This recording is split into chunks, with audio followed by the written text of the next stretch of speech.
네, 안녕하세요. 강프로입니다. 자, 24년 첫 시장이 열렸습니다. 일단 에코프로 머티리얼즈 5% 정도의 강세를 보이고 있죠. 자, 근데 에코프로 머티리얼즈가 추가적으로 올라가려면 에코프로 BM이 올라가야 됩니다. 자, 근데 에코프로 BM은 뭐 만들어요? 양극재 만든다. 그렇죠? 머티리얼즈는 뭐 만들어요? 전구체 만든다.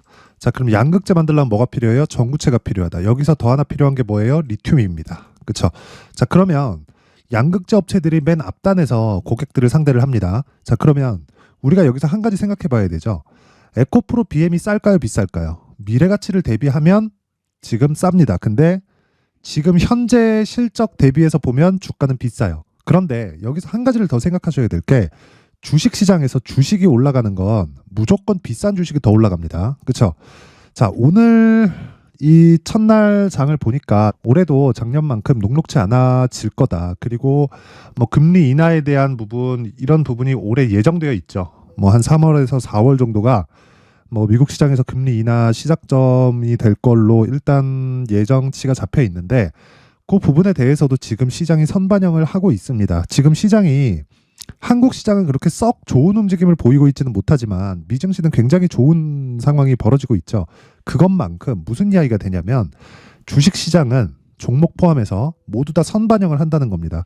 금리를 인하한다는 건 시중에 돈을 풀겠다는 소리예요. 즉 부양의 의미를 가지고 있는데 그 부양의 의미를 먼저 해석을 해서 주식시장이 먼저 반영하고 있는 겁니다. 상대적으로 경기의 뭐 사이즈나 뭐 여러 가지 좀 사항들이 미국 시장 대비해서 좀 많이 약한 건 사실이다 보니까 한국 시장은 어쩔 수 없이 그 개별 종목들 아니면 뭐 이런 뭐 2차 전지 반도체 이런 테마군들을 형성해서 움직이고 있기는 한데, 이런 부분이 올해도 계속 될 거라는 겁니다. 그래서 종목을 잘 못 잡았을 때, 내가 어느 정도의 가격대를 체크하고 판단하는 부분이 틀렸을 때 항상 대비할 수 있는 계획을 세우는 게 중요합니다.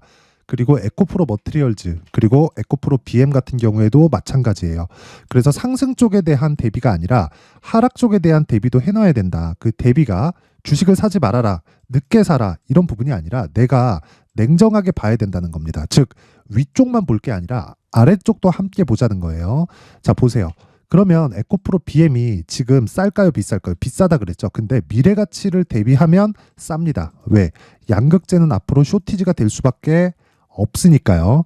자, 기본적으로 에코프로 그룹에서 발표한 내용만 보더라도 27년까지 71만 톤으로 증설을 합니다. 지금 자금 투입이 다 됐고 공장도 다 짓고 있어요. 양극재 생산 능력이 지금 현재 23년도 기준에서 17만 톤, 그리고 27년 기준에서 71만 톤으로 한 4배 정도 증설을 지금 진행 중에 있는데, 다른 기업들이 가만히 있겠냐는 거예요. 그렇죠? 어차피 부족분은 계속해서 발생을 하고, 그리고 그 부족할 수 있다는 신호탄을 12월 달, 그렇죠? 지난달에 딱 쏘아 올렸죠. 그게 SDI 발로 나온 44조짜리 대규모 수주 계약이 그 부분이 될 수 있고, 우리는 여기서 역으로 돌려서 생각을 해보자는 겁니다. 에코프로 머티리얼즈가 올라가기 위해선 BM이 올라가야 되고, BM이 올라가기 위해서는 안 빠져야 됩니다. 안 빠지기 위해서는 다른 양극재 업체들이 상대적으로 낮은 가격대에 있어야 되는데, 그게 자 LNF, 포스코 퓨처엠 이런 종목입니다. 근데 포스코 퓨처엠은 에코프로 BM하고 거의 뭐 비슷한 움직임을 보여왔죠. 그렇다 보니까 에코프로 BM도 그렇고요, 포스코 퓨처엠도 그렇고 고가 대비해서 나온 하락폭이 한 60에서 70% 정도가 됩니다. 자, 근데 우리가 LNF를 한번 보면 고가 대비해서 하락폭은 거의 비슷하게 하락을 했는데, 그렇죠? 오름폭이 많이 없어요. 물론 이유가 있습니다. 즉 LNF가 지금 양극재 기업들 중에서 2위인데 2위의 자리를 굳건히 차지하고 있으면서도 상대적인 약세를 보였다는 건 앞으로 좋아지지 않을 수 있는 그런 부분에 대한 영향을 미리 받았고, 에코프로 BM이나 포스코 퓨처엠에 비해서 상대적으로 싼데 에코프로 BM도 그렇고 퓨처엠도 그렇고 추가적으로 내릴 수 있는 폭은 극히 제한적이란 말이죠. 그리고 무엇보다 여기서 살짝의 이 주가 변동만 나오더라도, 즉 상승 쪽으로 살짝의 방향만 틀더라도 공매도로 지금 잡혀있는 물량들이 매수 물량으로 변경될 수 있기 때문에 이런 부분을 감안하잖아요. 그러면 하락은 끝났다. 그리고 그 반대의 신호탄을 보자는 겁니다. 우리가 위쪽을 보지 말고 아래쪽도 함께 보자고 이야기를 드렸던 게 요 내용이에요. LNF가 밑에서 치고 올라오고 있다. 즉 양극재 기업들의 조정은 끝났다. 하지만 고가 매물을 소화하기 위한 단순한 이 가격대, 그쵸? 이 가격대에서 매물 소화 과정을 보내고 있다. 그리고 여기서 소화가 끝나는 그 시작점에 내가 싸게 잡으려고 하는 게 아니라 소화가 끝나는 그 시작점에 주가가 올라갈 텐데 그때가 되면 굉장히 가파르게 진행이 될 수 있는 게 어떤 부분이 된다는 거예요. 공매도 물량으로 잡혀 있는 부분이 매수 물량으로 전환되는 그 시작점이 있을 겁니다. 그 시작점에 에코프로 머티리얼즈는 정말 큰 폭으로 갈 수 있다. 왜 그러냐면 전 개인적으로 그렇게 판단합니다. 에코프로 머티리얼즈의 시가총액은 에코프로 BM의 50%가 최대치다. 최대치. 자, 그럴 수밖에 없는 게 이 시장에 대한 평가치를 믿었을 때 에코프로 머티리얼즈가 그쵸 전구체를 납품하는 게 에코프로 BM 쪽으로 100%다 들어가기 때문에 이런 부분에 대한 영향을 먼저 받아서 주가가 올라가는 거다. 즉 실적이 좋아질 때까지 에코프로 머티리얼즈는 올라갈 수 있고 그 기준에 대한 부분을 즉 가격을 내가 얼마에 잡을지는 에코프로 BM을 기준해서 잡자는 겁니다. 그렇죠? 자, 그래서 에코프로 머티리얼즈가 앞으로 추가적으로 상승하기 위해서 BM을 봐야 되는데 양측의 이 종목들을 어떻게 그리고 얼마에 그쵸 어느 정도 이 보유 기간으로 잡고 매매를 해야 되는지 그 부분에 대해서 그쵸 연초에 제가 어떻게 대응을 해야 되는지 이야기를 드릴 텐데 자, 그 내용을 말씀드리기 전에 제가 연초 그쵸 이벤트 진행합니다. 이벤트에 대해서 제가 안내 말씀드리고 갈게요. 자, 우선 옆에 보고 계시는 이 내용은 강프로의 무료 소통방입니다. 지금 현재 500분 정도가 함께하고 있고요. 이번 연초 이벤트로 제가 1000분까지 늘릴 계획입니다. 자, 그리고 특징점이 두 가지가 있어요. 첫 번째, 무료로 진행한다. 두 번째, 신고가만 진행한다. 에코프로 머티리얼즈 지금 어때요? 신고가입니다. 신고가 종목이기 때문에 제가 계속해서 집중을 하는 거고 베이스로 되는 그렇죠. 베이스로 되는 게 에코프로 BM이라고 이야기를 드리는 거예요. 그런데 신고가 종목이 에코프로 머티 하나일까요? 그렇죠. 다른 종목도 있다는 겁니다. 자, 그래서 어느 정도까지 그렇죠. 어느 정도까지 신고가 종목을 공략하고 그리고 소통방에서 신고가 종목을 공략했을 때 어느 정도의 이 수익의 폭이 발생하는지 그 부분에 대해서 한번 체크해 볼게요. 오늘자 같은 경우에 자 1월 2일 그렇죠. 1월 2일 오늘은 10시 개장이다. 그래서 장 시작 전에 제가 항상 종목 나가는데 9시 46분이에요. 그렇죠. 오늘은 10시 개장이기 때문에 자 그래서 이 종목 YIK 자 보면 자 내용 보세요. 위에 YIK 오늘 지금 10% 거의 한 3에서 한 4% 정도 수익 구간에 있습니다. 그리고 고가가 한 17% 정도. 그렇죠. 장 시작할 때. 자, 보세요. 9시 46분이면 오늘 10시 개장이니까 장 시작 전에 종목이 나갔다는 거죠. 시장가 매수해라. 그냥 시가에 때려 사라. 이 얘기를 한 겁니다. 그렇죠. 오면 어떻게 매매를 해야 되는지 제가 상세하게 알려드리니까 그 부분 참고하시면 되고 무엇보다 어떻습니까? 신고가 종목이죠. 왜?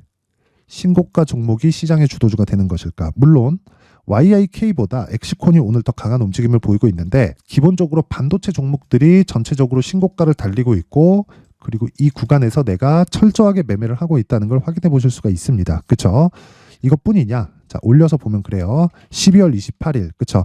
연휴 시작 전 그렇죠? 지난주 목요일입니다. 레고캠 바이오 그리고 포스코 DX 어떤 식으로 진행되는지 한번 보겠습니다. 레고캠 바이오 자 레고캠 바이오 보면 오늘은 조정을 줍니다. 근데 여기 보세요. 12월 28일 그쵸 6% 상승 마감 하루에 5% 정도의 수익 구간 물론 이 종목도 신고가 종목입니다. 실적이 좋아서 이럴까요? 아니에요. 레고캠 바이오 적자입니다. 그쵸 그런데 올라가는 이유는 얀센의 대규모 기술 수출 계약을 체결을 시켰기 때문에 그렇습니다. 그 규모가 무려 2.2조예요. 근데 레고캠 바이오의 지금 현재 시가총액은 1조 7천억 수준 정도밖에 되지 않습니다. 그런데 왜 적자 기업이 조 단위의 시가총액을 만들어 두고 있을까요? 미래 가치를 반영하고 있기 때문에 그렇습니다. 에코프로 머티리얼즈도 마찬가지예요. 자, 그래서 제가 올라가서 매수한 게 아니라 언제부터 공략을 했는지 그 부분까지만 확인을 해보겠습니다. 자, 쭉 올려서 보면 자 12월 22일 그쵸? 레고캠 바이오 어떻습니까? 레고캠 바이오 8시 54분 장 시작 전이죠. 요 날이에요. 정확하게 12월 22일 금요일. 그렇죠? 이날 6% 상승 그리고 그 다음 날 10% 상승 그리고 그 다음 날 6% 또 상승 그리고 연휴 전 마지막 날 6% 또 상승. 그렇죠? 중복돼 있는 종목을 지속적으로 공략을 시킨다. 시노펙스 같은 경우에도 마찬가지입니다. 시노펙스. 그렇죠. 오늘까지도 6% 강세를 보여요. 근데 22일 날 시노펙스 8시 53분 위에 올려보잖아요. 제가 계속해서 신고가를 공략하고 있다는 걸 확인해 보실 수가 있는 내용입니다. 12월 20일 시노펙스 시장가로 때려 사라. 그렇죠. 계속 중복시킨다. 그렇죠. 이렇다는 건 충분히 매수할 수 있는 구간을 고가 구간에서 준다는 거고, 이런 종목들이 어떻게 돼요? 12월 18일 시노펙스 장 시작 전에 때려 사라 계속 중복시켜 드리잖아요. 시장에서 주도주는 무조건 신고가 구간에서 터지기 마련이고, 우리는 이런 종목을 공략해야 나만의 수익 모델이 완성이 된다는 겁니다. 그래서 그 부분을 반드시 우리가 기억을 하고 있어야 된다. 그렇죠? 자, 그래서 23년도에 자꾸 막 내가 막 고가에 물리고 뭐 그날 이슈에 따라다니고 뭐 스트레스 받고 막 손절하고 이러신 분들은 이번 연초 이벤트에 소통방으로 들어오세요. 무료로 진행을 하지만 한 가지만 딱 해주시면 됩니다. 구독과 좋아요. 그렇죠? 구독과 좋아요. 저는 채널 성장의 목적이기 때문에 구독과 좋아요 꼭 부탁드리고요. 상단에 있는 전화번호로 참여라고 문자를 보내주시면 제가 소통방 입장 링크를 이 번호로 제가 공유를 해드리도록 하겠습니다. 자, 그리고 연초 이벤트 하나 더. 그쵸? 자, 제가 신고가에 대해서 계속 강조를 드리니까, 그쵸? 여기 신고가 검색기, 그리고 수익 모델, 이 두 가지 내용을 준비를 했습니다.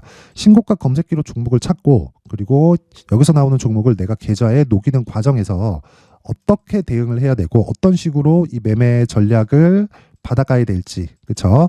이 부분을 어떻게 잡아야 되는지 원리를 제가 이야기를 충분히 드리고 있으니까 이 내용까지 함께 공유를 해드리겠습니다. 그래서 이 내용 딱 받아가서 신고가 종목으로 정말 주도주 매매를 하셔야 됩니다. 그렇지 않으면 정말 주식시장에서 정말 어려워질 수 있습니다. 쓸데없는 시간을 버리지 말고 신고가 매매에 집중하셔서 24년도에는 정말 주도주 매매를 하셨으면 좋겠습니다. 자, 물론 무료로 진행을 하고요. 구독과 좋아요 부탁드리고요. 상단에 있는 전화번호로 참여라고 문자를 보내주시면 제가 신고가 검색기, 그리고 수익 모델, 그리고 소통방 입장 링크 함께 공유를 해드리도록 하겠습니다. 자, 그리고 다시 에코프로 머티리얼즈로 돌아와서 보면요, 어렵게 생각하지 마세요. 녹록치 않아 보이기는 합니다. 그런데 기본적으로 에코프로 BM은 58만원 고평가, 그리고 60% 하락, 지금은 28만원, 시가총액 얼마? 28조. 그렇죠. 지금 에코프로 머티리얼즈의 시가총액이 3조 7천억 8천억 정도 되니까 거의 50%에 채워졌습니다. 근데 에코프로 BM이 추가적으로 하락할 수 있는 폭이 극히 제한적이다. 많이 빠져봐야 한 7% 내외 정도 나와요. 26만 원이 최저치입니다. 자, 그러면 우리는 여기서 에코프로 머티리얼즈가 딛고 가는 움직임보다 에코프로 BM을 기준해서 우리가 기간을 조율하자. 기간을 조율하는 게 정말 중요합니다. 즉 여기 단기 보유 전략이 정말 중요하다는 겁니다. 어느 정도의 기간으로 내가 보유를 해갈 건지. 2주 잡습니다. 어떤 종목이든 2주 안에 수익을 전환시킬 수 있는 가격대를 잡아야 돼요. 그렇죠? 자, 그래서 제가 요 내용, 그렇죠? 에코프로 머티리얼즈의 가격, 그리고 단기 보유 전략을 준비를 해온 건데, 자, 20페이지에 걸쳐서 제가 아주 상세하게 준비를 해놨습니다. 자, 그런데 제가 이렇게 준비를 해온 거는 영상에서 이야기를 드리면 제가 한 2시간, 3시간 정도는 이야기를 해야 되고 편집도 너무 오래 걸립니다. 연초라서 바쁘기도 하고. 자, 그래서 제가 요 내용으로 준비를 해온 거니까 구독과 좋아요, 그렇죠? 구독과 좋아요 부탁드리고요.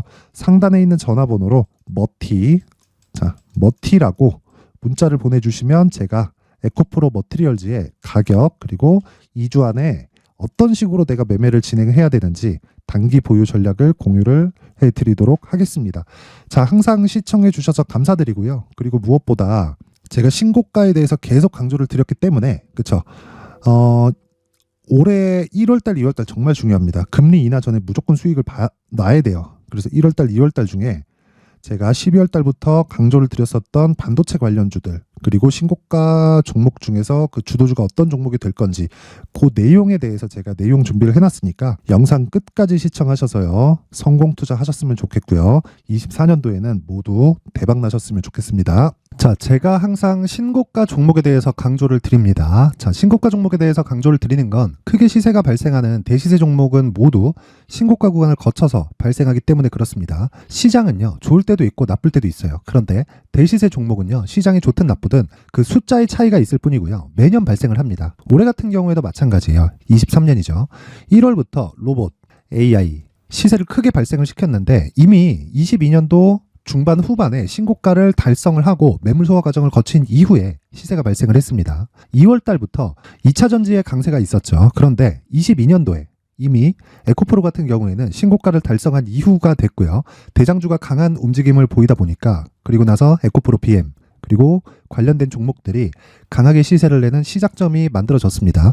3월부터는 그렇죠. 삼성전자와 하이닉스의 강한 움직임이 발생하기 시작했고요. 그러면서 한미반도체가 신고가를 달성을 했고 매물 소화 과정을 대략 한 2달 정도 거친 이후에 추가적으로 시세를 발생을 시켰습니다. 자, 어떤 종목이든 신고가를 거치면서 대시세 구간으로 들어간다는 거고 이런 대시세 종목에는 신고가라는 내용을 이해했을 때 이런 상황을 만들 수가 있는데 자 보세요. 22년 11월 21일 날 정확하게 레인보우 로보틱스를 시작을 했고요. 이때 당시에 레인보우 로보틱스의 가격은 33,800원이었습니다. 실제 세 달이 채 되지 않는 보유기간을 가진 이후 그쵸? 한 100% 정도의 수익 실현을 할 수가 있었고요. 그 이후에 추가적인 상승이 나왔지만 내가 매수를 잘 했기 때문에 보유기간을 최소한으로 줄여서 가더라도 충분한 수익이 발생을 했다는 겁니다. 언제든지 저가를 잡을 수 없고 고가를 잡을 수 없기 때문에 내가 강조를 해야 되는 건 신고가 이후에 매수하는 구간 그리고 첫 번째 수익 구간만 먹더라도 다음 종목으로 이동을 할 수 있다는 거죠. 실제 그리고 나서 3월 달에 반도체 종목에 대해서 계속해서 제가 강조를 드렸었고 그런 이후에 매물 소화 과정을 거치고 5월 달부터 반도체 공략을 시작한 결과 그쵸? 세 달이 채 되지 않아서 ISC 그리고 한미 반도체까지 100%에 달하는 수익 실현에 성공을 했습니다.